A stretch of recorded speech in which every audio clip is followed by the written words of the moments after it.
Now, this year marks 10 years since the launch of Operation Yewtree, the police investigation in the wake of the Jimmy Savile scandal that put some of Britain's biggest entertainers in the dock for historic sex allegations. Now, while 19 arrests were made, leading to some high-profile convictions, the investigation also became infamous for the household names that were wrongly accused.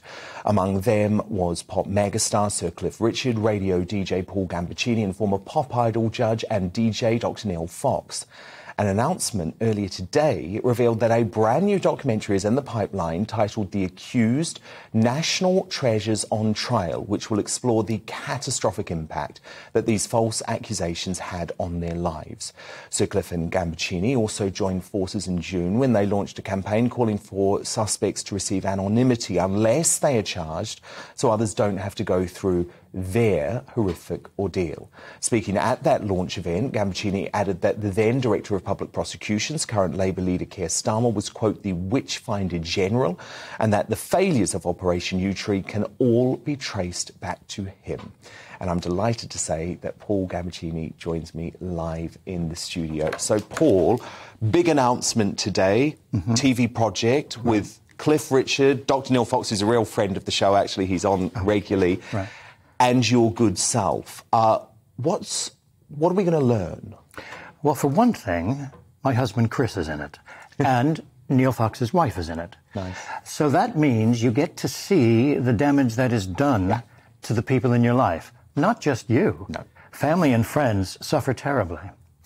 And I think we could talk about this for hours, and I could tell you about the ludicrous accusations that the police let through because they were ordered to. You mentioned Keir Starmer.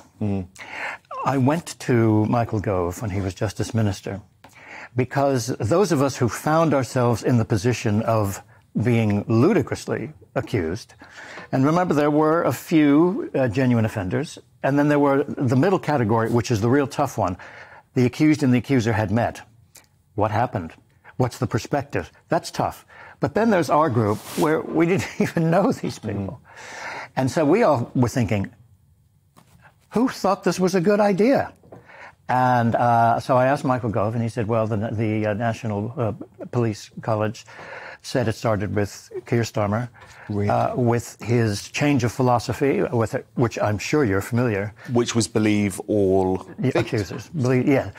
And by the way, I know that terminology is, yes, because you think they should be referred to as accusers until the person is found that's guilty. just logical. Yeah. And, and if you're going to make an argument in the English language, you should use the English language properly. I agree. I completely agree. So you describe him as the witchfinder general. Well, because it started with him.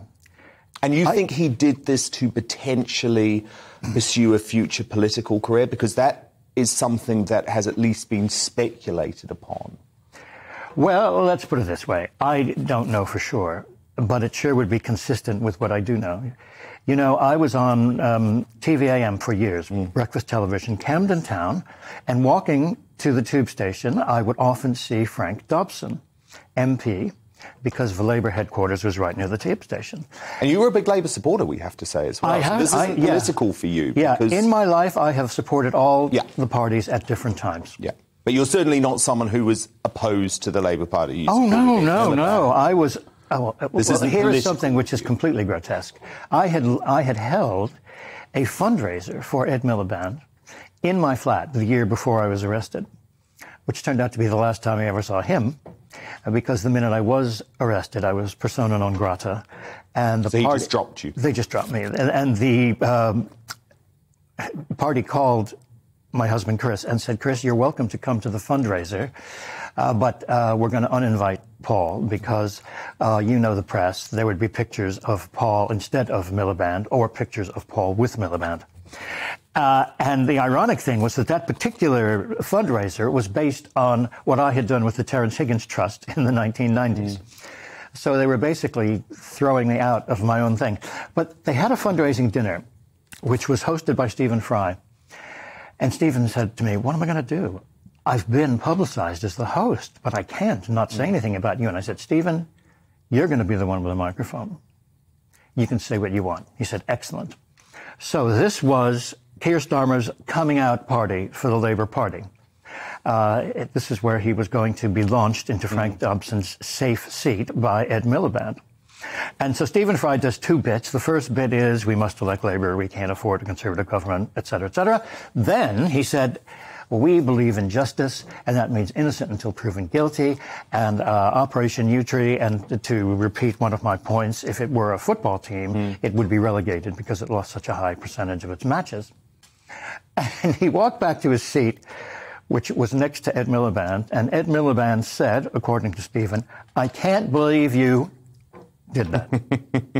And in the Daily Mail, which always sends spies into Labour fundraisers, I don't know how they do it, but they had a response from Ed Miliband's spokesman saying his thoughts are with the victims. And then a source close to Keir Starmer, which you as a newspaperman know means Keir Starmer, said that we are supporting the victims. So given everything you know about Starmer, about his involvement in U-Tree, about that callous treatment of you, now we know a victim of a great miscarriage of justice, that is a proven fact. How do you feel about the prospect of this bloke becoming Prime Minister? Well, there were a number of people who were on my list. I have a little list. My mother once said to me in 1985, I would hate to wrong you. You never forget.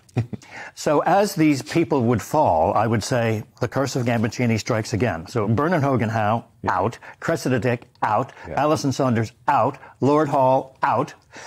But, Ed Miliband, loser. But the guy who remains is Keir Starmer. And that bugs me, I got to say. And, you know, I can't even see beyond him to see if there are decent people in the modern Labour Party. Can we talk about the BBC too? Because obviously you've had a lot of legal success in terms of pursuing what happened to you via the police. But you have hinted that you may take further action against the BBC, which is, of course, quite a fascinating position, given you remain a BBC Radio 2 DJ. Yeah, and Radio 4 presenter.